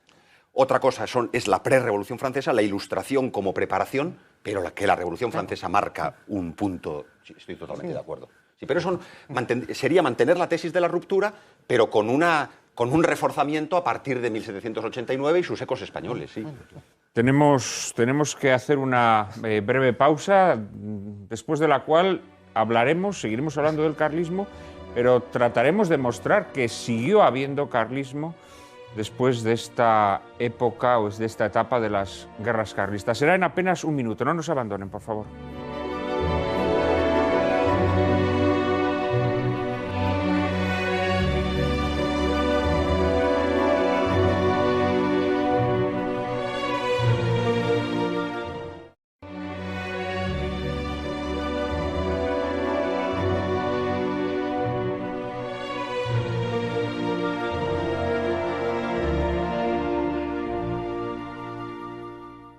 Muy buenas tardes, queridos espectadores de Lágrimas en la Lluvia. Estamos ya en el último bloque de este programa dedicado al carlismo. En los bloques anteriores hemos hablado sobre todo del carlismo en el siglo XIX y muy específicamente en el tiempo que media entre la muerte de Fernando VII, buscando también sus antecedentes, ciertamente, hasta la restauración, hasta el final de la Tercera Guerra Carlista. Pero el carlismo siguió siendo una fuerza viva en la España de finales del XIX y en la España del XX. María Cárcava nos introduce en el asunto. Ya desde finales del siglo XIX se sucederían las escisiones en el seno carlista. Primero Ramón Nocedal funda el Partido Católico Nacional. Más tarde Sabino Arana, de familia carlista, funda el Partido Nacionalista Vasco. Y como consecuencia de desavenencias surgidas durante la Primera Guerra Mundial, la personalidad del pensamiento tradicional español más importante del momento, Juan Vázquez de Mella, retira su apoyo a Jaime III, fundando el Partido Católico Tradicionalista. Casi recién estrenada la Segunda República, fallece Jaime III sin descendencia, así que el nuevo pretendiente pasaba a ser su tío Alfonso Carlos I. En 1932, el carlismo adopta el nombre de Comunión Tradicionalista con una pequeña representación en las Cortes de la República. Liderados por Manuel Falconde, los carlistas participan de forma distinguida y heroica, agrupados en los tercios de Requetés en la Guerra Civil, pese a las serias discrepancias que mantuvieron con la jefatura de la sublevación. Tales discrepancias se harían aún más evidentes cuando en abril de 1937, mediante el llamado Decreto de Unificación, Franco disuelve todos los partidos existentes en zona nacional y los fusiona bajo su mando, creándose un partido único con el nombre de Falange Española Tradicionalista y de las Jons. La dictadura franquista se convertiría pronto para muchos en una decepción y las fricciones con los falangistas no tardarían en estallar, como prueban los tristes acontecimientos de la Basílica de Begoña en el año 1942. A partir de aquí, las escisiones en el seno carlista se harían frecuentes. Utilizados a veces por el régimen para crear disensiones entre los monárquicos, en los años 60 surgirá una facción carlista con el apoyo de Carlos Hugo de Borbón-Parma, que se definirá socialista autogestionaria y que llegará a contarse entre las fuerzas que dieron origen a Izquierda Unida. Las querellas en el seno del carlismo acabarían por cobrar aspectos trágicos en el transcurso de la conmemoración anual de Montejurra de 1976, durante la cual 2 miembros del Partido Carlista resultaron muertos.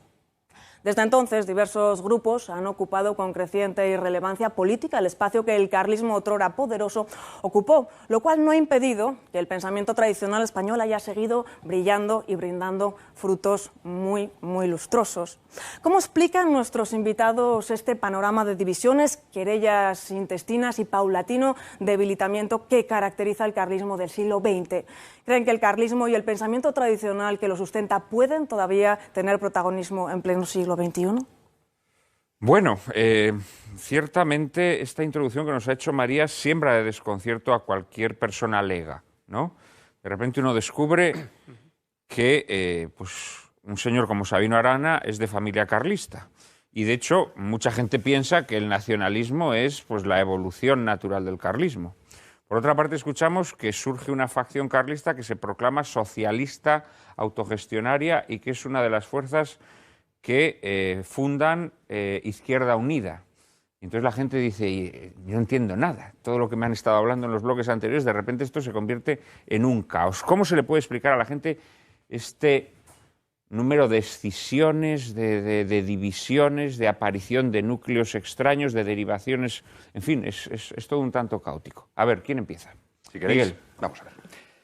En mi modesta opinión, porque además es que enlaza con una cosa que he dicho justo casi al final del bloque anterior. El carlismo como esa gran integridad de aspectos perfectamente entrelazados. Cuando esa visión del mundo total, que es la característica del mundo antiguo, desaparece, todo aparece fragmentario. Entonces, de a quienes participaban de aquella visión integral del mundo, hay quienes les atrae más lo foral, y entonces de lo foral lo hacen un todo. Hacen un todo traicionando lo que es el fuero, porque el fuero no se comprende sino su integración como parte de un todo. Entonces, de ese todo, a través de conexiones sociológicas existentes, pero de conexiones doctrinales envenenadas, el nacionalismo, a través de sus fuentes románticas, pues se produce lo que son los separatismos, fundamentalmente el nacionalismo vasco y el catalán también, con algunos matices que explicará probablemente Javier Barraicoa. Hay otros que les preocupa extraordinariamente el aspecto católico y entonces hay otros. La parte central es la rotura de un mundo que lleva a que eso se fragmenta en distintas realidades. Esa es una de las fuentes de las escisiones. Otras fuentes de las escisiones son puramente humanas y mucho más fácilmente explicables. No hay que ir al orden de los principios. Hay que ir al orden de que el poder desgasta, como decían Giulio Andreotti, sobre todo al que no lo tiene. Siento haber citado a este personaje verdaderamente repugnante, pero el poder desgasta efectivamente a quien no lo tiene. Y claro, digamos, vivir al margen, lo que llamaba don Carlos VII gobernar desde fuera. Sí, gobernar desde fuera es no gobernar.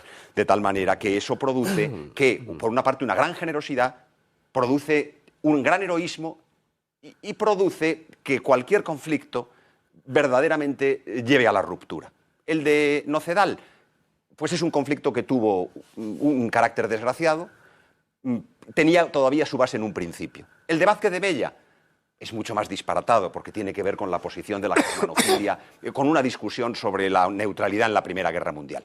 Pero con todo, tanto el Partido Católico Nacional como el de Mella, tanto los integristas como los mellistas, todos se integran en la comunión tradicionalista durante la Segunda República. Y aparecen totalmente unidos ante el 18 de julio de 1936, donde el tradicionalismo está de nuevo unido.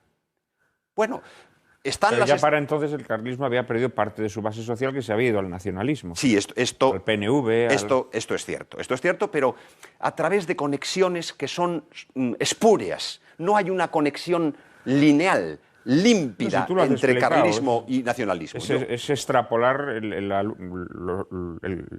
concepto que tiene el carlismo de los fueros, aislándolo, ¿no?, y convirtiéndolo. Y sobre la base del resentimiento de las derrotas y sobre la base de doctrinas erróneas que son operativas, y todo ese conjunto, todo ese magma es lo que puede producir esa conexión que, repito, no es espúrea, no es límpida.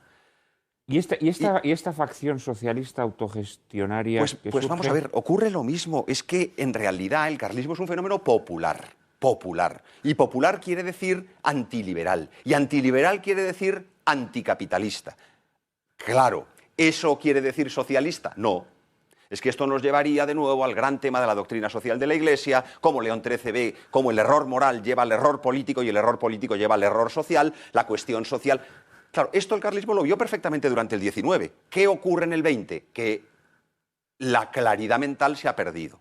Se ha perdido por muchas razones. Se ha perdido porque la base social se ha debilitado, se ha perdido porque la confusión mental que reina por doquier es inmensa y se ha perdido en parte porque la Iglesia, en una buena parte sus jerarquías, han dado un cambio que coincide con el Concilio Vaticano II, en el que se mezclan una gran cantidad de cosas que no dejan de incidir en el clero carlista, que era básico en el mantenimiento de la disciplina, y que evolucionan hacia otras posiciones y que conducen a que esto se pueda explicar, no a que sea razonable, no a que sea aceptable, no que sea admisible, sino a que quepa una explicación. A que sea inteligible, digámoslo así, ¿no? Jordi.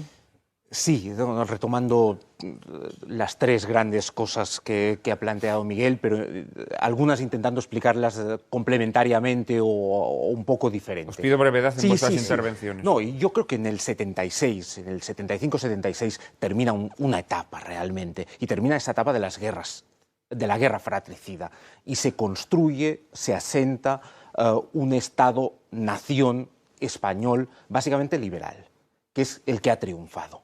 Y eso desarticula ese carlismo que había, el carlismo de esa etapa, y por lo tanto lo convierte en secundario, lo convierte no en un elemento central en esa guerra o en ese enfrentamiento entre dos bloques, sino en uno más. Y por lo tanto, de alguna manera, no se disuelve, sigue existiendo, pero muchos de los carlistas se van a su casa. Para decirlo simplemente, muchos se van a su casa, muchos se pasan a otros grupos, muchos consideran que alguna de las cosas por la que luchaban ya se ha conseguido, se respeta más a la Iglesia de lo que se respetaba en el 68 o en el 69, y por lo tanto no vale la pena seguir luchando. ¿Cuándo va a volver a movilizarse el carlismo? Cuando el peligro de la revolución esté otra vez ahí, es decir, en el 31. De ahí vuelve a emerger el carlismo. Esa sería la primera cosa. La segunda, y yo en ese sentido lo decía Miguel, no hay continuidad directa entre carlismo y nacionalismo. Otra cosa es que haya carlistas que se hayan hecho nacionalistas, que el nacionalismo relea el carlismo, pero no hay necesariamente continuidad. Y en ese sentido, en el caso del nacionalismo vasco, yo ahí estoy de acuerdo con lo que se ha planteado antes, me parece mucho más importante el integrismo como vía hacia el nacionalismo vasco. En el fondo, el nacionalismo vasco de Sabino Arana es una reinterpretación a contrario de la vieja tradición española, en donde el casticismo situaba a los musulmanes y a los judíos como enemigos. Simplemente el nacionalismo vasco hace el juego y convierte a los maquetos y a los españoles. Pero en el fondo es una relectura a contrario de la vieja tradición. De ahí que haya que forzar siempre mucho las cosas. El caso catalán es mucho más cultural y la cosa es más compleja. Y la tercera cosa que quería decir, en el carlismo socialista hay simplemente una relectura del pasado. En ese sentido, el carlismo ha sido siempre, dirán, popular, por tanto social, por tanto socialista. Es tan simple como eso. ¿Qué justifica esa lectura?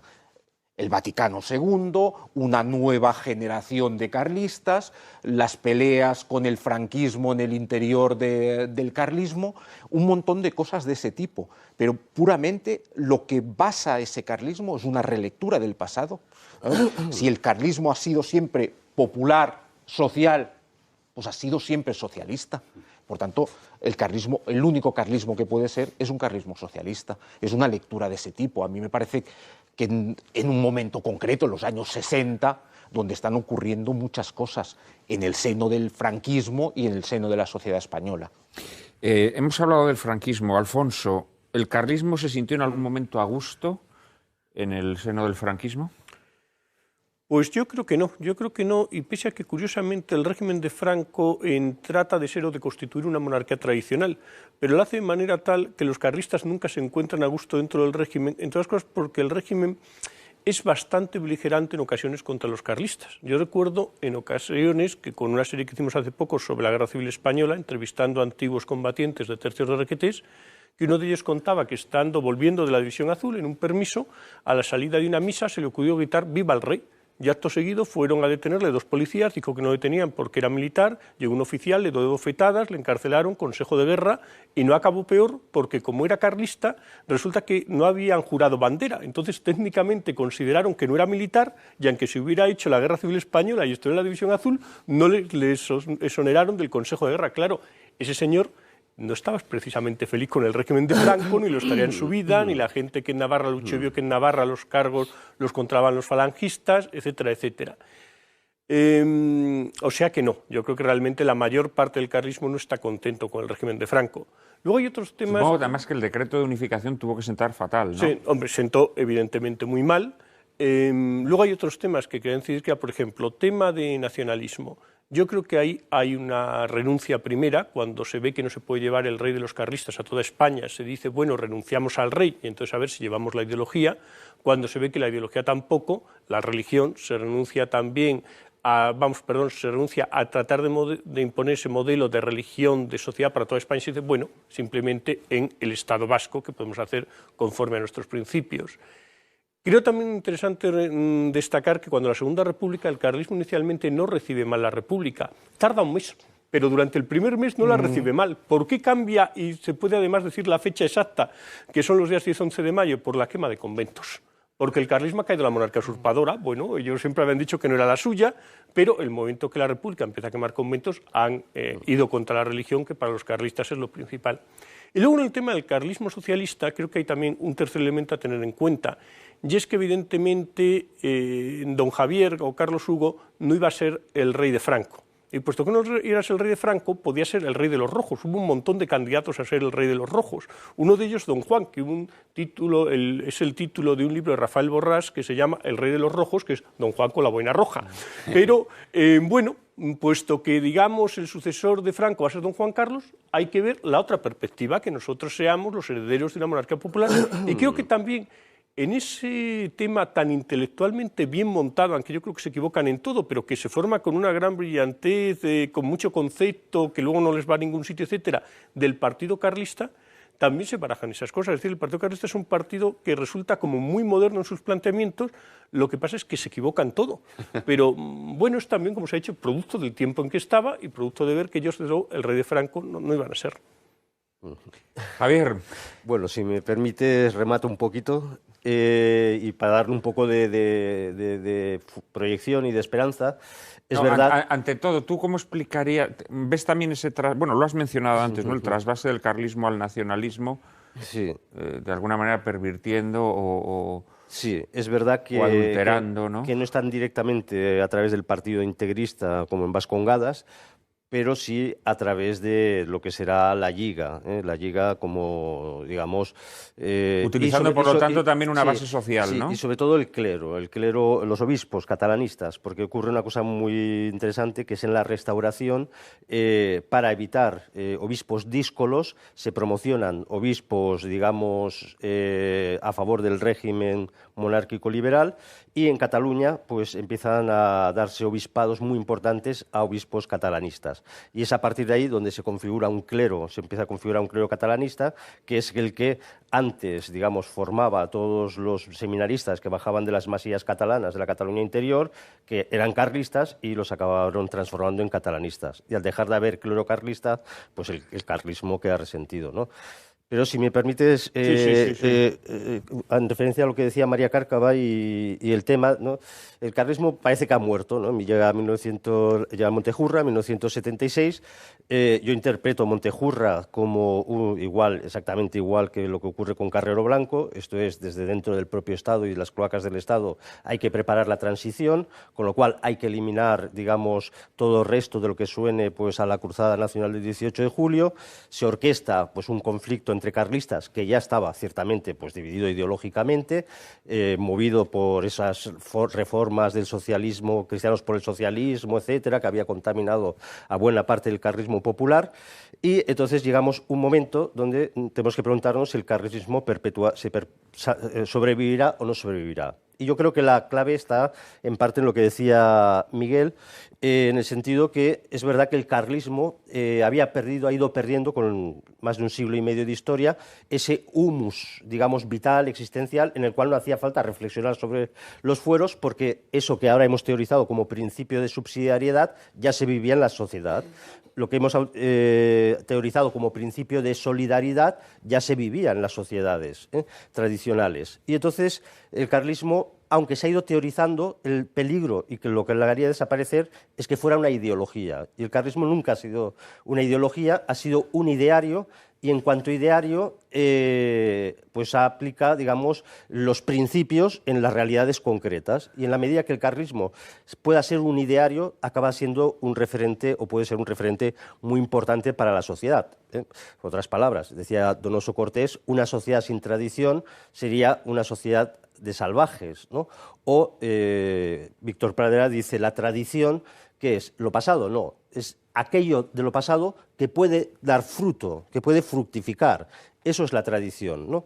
Y en la medida que esto se conserve, pues yo creo que el carlismo tiene mucho que decir, ¿eh? Decía Vázquez de Mella una frase fantástica, yo creo que da a entender lo que es el carlismo, ¿eh? El carlismo pues, ha ido reduciéndose hasta niveles inimaginables hace 50, 100 años, pero yo conozco muchos carlistas, casi 1000 carlistas, puedo decir que conozco personalmente. Entonces Vázquez de Mella decía, en los momentos de crisis suprema, que es un poco lo que estamos viviendo en España, en momentos de crisis suprema, dice, los más humildes son los que ven las cosas más claras que los más hábiles. Entonces yo creo que el carlismo representa ese pozo de sentido común, ese último humus que queda de cristiandad, de hispanidad. Y si alguien quiere que desaparezca el carlismo, pues sería una pena, porque desaparecería España, simplemente. Por lo tanto, decir que el carlismo ya no tiene ninguna función, ningún sentido, ninguna finalidad, pues también será decir, bueno, pues que España tampoco ya no tiene. La llamaremos España, la llamaremos Estado español, integrada en la Unión Europea y tendremos el euro, pero ya no será España. Y yo creo que esa es la esperanza del carlismo. Miguel. Estoy muy de acuerdo con Javier y esto me permite prolongarlo un poquito con otra voz, pues quizá decir, creo, lo mismo. El carlismo no debe ser una ideología, la reducción del carlismo a ideología es su muerte, pero es un conjunto de principios sólidamente trabados cuya aplicación a los momentos históricos puede ser más o menos compleja, pero en momentos como este, en los que se está produciendo el desmoronamiento del Estado liberal, pues el carlismo de alguna manera aparece como el resto de Israel, es decir, como el que conserva una serie de principios que son los principios salvíficos, que no son otros que los de la tradición católica, que ha sido capaz de superar todos los embates del liberalismo, de la revolución, a través de sus distintas metamorfosis hasta llegar a estos. Si me permites, perdona, pero es que yo creo que es muy interesante sociológicamente. Hasta hace 30, 40 años los carlistas eran casi prácticamente por sucesión familiar, ¿no? Y hoy gente, carlistas jóvenes que puedas conocer, la inmensa mayoría de personas que conocen al carlismo y entran en el carlismo y militan en el carlismo son jóvenes que no tienen, digamos, hilación con familiar. Digamos, han conocido el carlismo y precisamente ante lo que tú dices, ante esta especie de debacle, ¿no? de todo un cosmos que se nos está hundiendo, pues para ellos el carlismo es como algo absolutamente nuevo, algo absolutamente una renovación, ¿no? de posibilidad de tener una experiencia política, ¿no? En el sentido más pleno. ¿Y cuáles son estos principios? Pues son los principios de cualquier constitución natural e histórica, y concretamente los principios de la Constitución natural e histórica española. En primer lugar, el fundamento religioso de la autoridad política. No hay poder que no venga de Dios. Sus formalizaciones han chocado recientemente con las doctrinas deletéreas de la libertad religiosa derivadas del Vaticano II, pero cada vez más se va viendo que esa es una doctrina insostenible, porque verdaderamente conduce al desmoronamiento moral de las sociedades. Después, que la articulación de los cuerpos políticos múltiples a través de una sociedad de sociedades, pero es que esto se evidencia que esto es lo que ha desaparecido. Hoy se llama sociedad civil al business, se llama sociedad civil a los lobbies. No hay sociedad civil. La verdadera sociedad es la que falta, y esa sociedad es verdaderamente la que encarna en la idea de patria fueros, con una concreción regional, pero no solo. Y finalmente la monarquía es el gobierno personal, es decir, frente al artefacto del Estado moderno, que también se desmorona, la monarquía es el poder personal y sacral. Lo que pasa es que hoy la monarquía no existe. Y como no existe la monarquía, pues hablar de monarquía resulta, hoy hay subproductos de la monarquía, pero no hay monarquía. Entonces, por esto a veces hablar de monarquía, pero claro, el carlismo, en este sentido, el principio del rey es un principio político de extraordinaria eficacia y virtualidad, y de difícil concreción en nuestros días, ciertamente de difícil concreción. Lo que ocurre es que, como digo, estamos en un momento de debacle, de descomposición. Entonces, lo que un día parece imposible, al día siguiente puede ser posible. Morras, y por citar un autor heterodoxo dentro de la tradición del legitimismo monárquico, Morras explicaba de una manera magistral que en política la desesperación era una estupidez, que en la vida humana, en la vida personal, uno puede caer en la desesperación, porque los mimbres de nuestra vida son tan escasos que uno en un momento se puede ver aplastado por los acontecimientos, caer en depresión profunda, pero que los pueblos están hechos de tal cantidad de factores, la providencia de Dios que los gobierna, son de tal tipo que lo que parece asentadísimo un día, al día siguiente se ha desmoronado por los suelos, de tal manera que la desesperación se puede comprender en la vida particular, en la vida personal, pero que es una completa sotis, una completa absurdidez, una tontería en el orden colectivo. Jordi. Sí, yo me lo voy a intentar mirar un poquito más desde fuera y como historiador. Yo tengo la sensación de que el carlismo es historia, lo que no significa que no exista. Digamos, yo creo que el carlismo sigue existiendo, sea desde el punto de vista, digamos, con una vía más tradicionalista, incluso con esa vía socialista de la que hemos hablado. Sigue habiendo carlistas. Es cierto que la sociedad actual está en crisis, que han entrado en crisis muchísimas cosas. De lo que yo no estoy convencido es de que ese descontento, dicho de alguna manera, sea capaz de captarlo el carlismo. Esa es mi duda. Digamos, estando de acuerdo en que, por una parte, hay descontento, que la sociedad está en crisis en muchos niveles, que el carlismo existe, pero yo tengo dudas si, digamos, ese descontento, digamos, se va a derivar hacia el carlismo. Yo tiendo a pensar que el carlismo ha tenido un peso y un papel importantísimo en la historia de España, pero tengo más dudas de que con ese nombre y como continuidad pueda captar esa crisis. Quizás algunos de los valores, elementos que ha vehiculado el carlismo sí pueden captar y hacer que en torno suyo se reúna gente, pero no sé si como carlismo. Esa es mi Yo creo que en este momento parece que la deriva más evidente no es la de la reconstrucción del orden de acuerdo con principios como los que el carlismo sostiene, sino más bien una deriva puramente nihilista y disolvente. Lamentablemente eso es Yo así, creo que claro. ese descontento primero tendrá que pasar por una etapa efectivamente nihilista. Es decir, yo creo que una sociedad que ha vuelto la espalda a las cualidades espirituales es una sociedad que está condenada ahora a vomitar, ¿no? Tiene que vomitar todo su resentimiento, todo su odio, probablemente de forma violenta.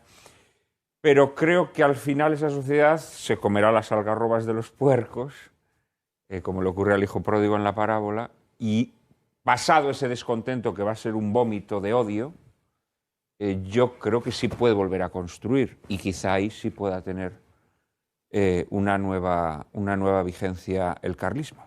En fin, queridos espectadores, desgraciadamente tenemos que dejarlo aquí. Creo que ha sido un programa sumamente interesante, sumamente iluminador. Creo que habrá provocado en ustedes grandes curiosidades, grandes preguntas y seguramente les ha ayudado a entender mucho mejor el carlismo. Muchísimas gracias a los cuatro por vuestras valiosísimas aportaciones. Muchísimas gracias a todos ustedes que semana tras semana nos siguen con lealtad inquebrantable. En apenas un minuto, María Cárcava y yo mismo les anticiparemos el asunto de nuestro próximo programa.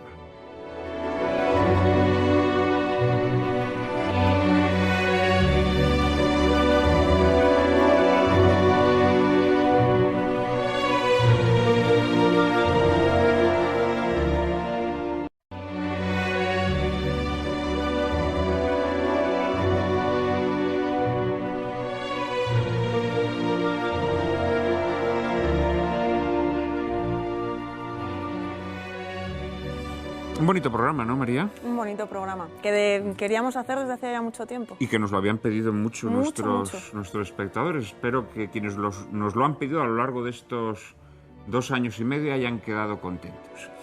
El próximo programa de Lágrimas en la Lluvia, que emitiremos el Domingo de Ramos, fecha en la que se celebra la entrada triunfal de Cristo en Jerusalén, preludio de su pasión, muerte y resurrección, estará dedicado, tal como nos han solicitado varios de nuestros espectadores, a analizar algunas de las figuras más preponderantes que acompañaron a Jesús en sus últimas horas. Judas, que creyó que el Mesías había venido a traer una liberación de tipo político al pueblo de Israel. Poncio Pilatos, el hombre que no creía que se pudiera conocer la verdad y que confió el destino de Cristo a la voluntad democrática. Pedro, a quien el mismo Cristo eligió como piedra sobre la que levantaría su iglesia y que sin embargo lo negó en 3 ocasiones en la noche de la tribulación. María Magdalena, la mujer que permaneció unida a Jesús con una lealtad superior incluso a la de sus discípulos. En fin, trataremos de conocer un poco mejor a estos personajes tan necesarios para comprender en plenitud el sacrificio de Cristo. Ilustraremos nuestro coloquio con El beso de Judas, una extraordinaria e insólita aproximación a la pasión de Cristo, dirigida por uno de los más grandes genios de nuestro cine, Rafael Gil, y protagonizada en sus principales papeles por Francisco Rabal, Gerard Tichy, Fernando Sancho o José Nieto. El beso de Judas se centra en la tragedia de Judas Iscariote, que fue el discípulo de Jesús que no supo entender la verdadera naturaleza de su misión en la tierra, a quien dará vida magistralmente Rafael Ribelles. No se la pierdan, ya saben que a partir de ahora no podrán llorar lamentando que la televisión es un desierto de la inteligencia y el buen gusto. Ahora ya pueden refrescarse en el oasis que les brinda Lágrimas en la lluvia. Todos los domingos a las 4 de la tarde, aquí, en Intereconomía Televisión.